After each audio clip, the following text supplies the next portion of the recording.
Hi, let's surprise Achan and Amma. Ready?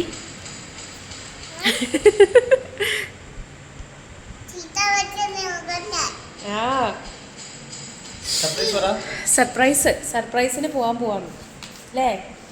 പെട്ടിയൊക്കെ pack ചെയ്തിട്ട് നമ്മളിതാ ബസ് സ്റ്റോപ്പിൽ വന്ന് നിൽക്കുകയാണ്. ബസ് നല്ല ലേറ്റാണ്. 9:15 ബസ്സിന് ഇതുവരെയും വന്നിട്ടില്ല. അവിടെ പോയിട്ട് അവരുടെ റിയാക്ഷൻ എന്താണെന്ന് കാണിക്കാം കേട്ടോ. അതുപോലെ തന്നെ നമ്മൾ ഇപ്പം ഒരു യാത്ര കഴിഞ്ഞിട്ട് ഒരു എത്ര മണിയായി നമ്മൾ വന്നപ്പോൾ? 4 മണിയോ? 4 മണി ആയിട്ടേ ഉള്ളൂ. അപ്പോൾ പെട്ടെന്നെടുത്ത തീരുമാനമാണ് വയനാട്ടിൽ പോയിട്ട് അച്ഛനെയും അമ്മയും ഒന്ന് കണ്ടിട്ട് വരാമെന്നുള്ളത്. അപ്പോൾ എന്തിനാണ് പോണേന്നൊക്കെ ഉള്ളത് ഞാൻ അടുത്ത വീഡിയോയിൽ പറയാം കേട്ടോ. അപ്പോൾ വീണ്ടും ഇതാ ഒരു ട്രാവലിംഗ് വീഡിയോ ആണിത്. ഇപ്രാവശ്യം നമ്മൾ ബസ്സിലാണ് പോണത്. നേരത്തെ നമ്മൾ ബൈക്കിൽ പോയി അത്യാവശ്യം നല്ല ക്ഷീണം പറ്റി അല്ലേ ഏട്ടാ? അതിൻ്റെ വീഡിയോസൊക്കെ ഞാൻ പുറകെ ഇടാം കേട്ടോ. അപ്പോൾ അത്രേ ഉള്ളൂ. നമുക്ക് നേരെ വീട്ടിൽ ചെന്നിട്ട് കാണാം. Okay, bye. ഓ freak bye, freak bye, bye bye bye bye bye bye bye bye. Finally നമ്മളിവിടെ എത്തിയിട്ടുണ്ട്. കുഞ്ഞു നല്ല ഉറക്കമാണ്. ഇപ്പോൾ സമയം 3:40. ഇനി നമ്മൾ നേരെ വീട്ടിലോട്ട് പോവാട്ടോ. ഓക്കെ,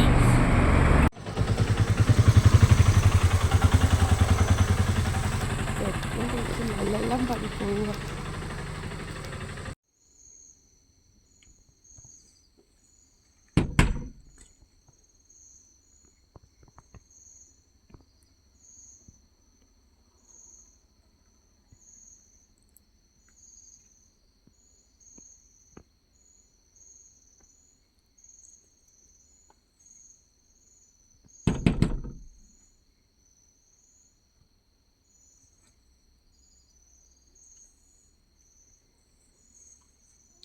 അങ്ങനെ ബാക്കി നടന്നത് മൊത്തവും ഒരു കഥ പോലെ ആയിപ്പോയി. വേറൊന്നുമല്ല, ഞങ്ങൾ ഏകദേശം ഒരു മണിക്കൂറോളം പുറത്തു നിന്ന് മുട്ടി. ശരിക്കും പറഞ്ഞു കഴിഞ്ഞാൽ അച്ഛനും അമ്മയും ഒട്ടും പ്രതീക്ഷിക്കാത്തത് കൊണ്ട് തന്നെ അവർ വാതിൽ വന്ന് തുറന്നു തന്നിട്ടുണ്ടായിരുന്നില്ല. അവർ വിചാരിച്ചു വേറെ ആരോ ആണ് വന്ന് വാതിലൊക്കെ മുട്ടുന്നതെന്ന്. ഒന്നാമത് റോഡ് സൈഡും കൂടെ അല്ലേ, പിന്നെ ഇപ്പോഴത്തെ കാലം അങ്ങനെയാണല്ലോ, നമുക്ക് ഒട്ടും വിശ്വസിക്കാൻ പറ്റാത്തൊരു കാലമാണ്. അപ്പോൾ രണ്ടുപേർക്കും പ്രായമായതുകൊണ്ട് തന്നെ അവർ എന്തൊക്കെയോ ചിന്തിച്ച് കൂട്ടിയിട്ടുണ്ടായി. അങ്ങനെ അവർ അകത്ത് നിന്നിട്ട് നമ്മൾ ഈ മുട്ടുന്നതൊക്കെ അവർ കേൾക്കുന്നുണ്ട്. പക്ഷെ അവർ വാതിൽ വന്ന് നമുക്ക് തുറന്നു തന്നിട്ടുണ്ടായില്ല. ഞാനാണെങ്കിൽ ഇങ്ങനെ ഏട്ടൻ്റെ അടുത്ത് പറയുന്നുണ്ട്, ഏട്ടാ മെല്ലെ സംസാരിക്ക്, അവരാണെങ്കിൽ നമ്മൾ സംസാരിക്കുന്നതൊക്കെ ചിലപ്പോൾ അകത്ത് നിന്ന് കേൾക്കുന്നുണ്ടാവും, അപ്പോൾ നമുക്ക് സർപ്രൈസ് പൊട്ടിക്കാൻ പറ്റത്തില്ലല്ലോ എന്നൊക്കെ. എവിടെ, നമ്മൾ വെറുതെ 3G ആയി എന്ന് വേണമെങ്കിൽ പറയാം. വേണമെങ്കിൽ എന്നല്ല, ഏട്ടന് ഉറപ്പായിരുന്നു അവർ വന്ന് വാതിൽ തുറന്നു തരത്തില്ല എന്ന്. അങ്ങനെ ഏട്ടനും ഞാനും ഒക്കെ ബെറ്റ് വെച്ചിട്ടുണ്ടായിരുന്നു. പക്ഷെ ഞാൻ ഒരേ നിപ്പ് തന്നെയായിരുന്നു അവർ വരും, സർപ്രൈസ് ആകും എന്നൊക്കെ പറഞ്ഞിട്ട്. പക്ഷേ അവർ നമ്മളെ ശശിയാക്കി കളഞ്ഞു ഗൈസ്. എനിക്ക് ഭയങ്കര സങ്കടമായിപ്പോയി.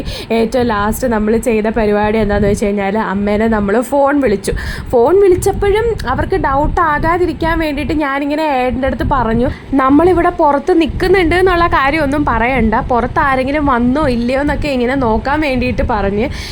അപ്പോഴും അച്ഛനും അമ്മയും പേടിച്ചിട്ട് വീണ്ടും വാതിലൊന്നും തുറന്നു തന്നില്ല. ശരിക്കും പറഞ്ഞു കഴിഞ്ഞാൽ അവരെ കുറ്റം പറയാൻ പറ്റത്തില്ല, റോഡ് സൈഡിലായതുകൊണ്ടും ഇപ്പോഴത്തെ കാലം അങ്ങനെ ആയതുകൊണ്ടും അവർ വരാതിരുന്നതാണ്. എന്നിട്ട് ഏറ്റവും ലാസ്റ്റ് ഒരു 4:30 മണിയൊക്കെ ആയപ്പോഴത്തേക്കും അവർ തന്നെ വന്ന് വാതിൽ തുറന്നു തന്നു കേട്ടോ. എന്നിട്ടാണ് നമ്മൾ വീട്ടിനകത്തേക്ക് കയറിയത്. അങ്ങനെ സർപ്രൈസ് ചെയ്യാൻ പോയ ഞങ്ങൾ ഏകദേശം ഒരു മണിക്കൂറോളം ആ തണുപ്പത്തിങ്ങനെ പുറത്ത് നിൽക്കേണ്ടി വന്നു. അത് മാത്രമല്ല, നമ്മുടെ ബസ് ഓൾറെഡി നല്ല ലേറ്റ് ആയിരുന്നു. അപ്പം ഞാൻ കരുതിയത് ഒരു 6 മണി 6:30 ആകുമ്പോഴാണ് വയനാട് എത്തുക എന്നുള്ളതാണ്. പക്ഷെ അവിടെയും നമ്മളെ ബസ് ചതിച്ചത് എന്താണെന്ന് വെച്ച് കഴിഞ്ഞാൽ, നേരത്തെ, അതായത് നമ്മുടെ അവിടെ നിന്ന് കോതമംഗലത്ത് നിന്ന് ഒരു 11 മണിയൊക്കെ അല്ല 11 മണിയായപ്പോഴാണ് ബസ് തന്നെ വന്നത്. അപ്പോൾ അവിടെ നിന്ന് പിന്നെ ജെറ്റ് വിട്ട കണക്കാണ് ബസ്സൊക്കെ പോയത്.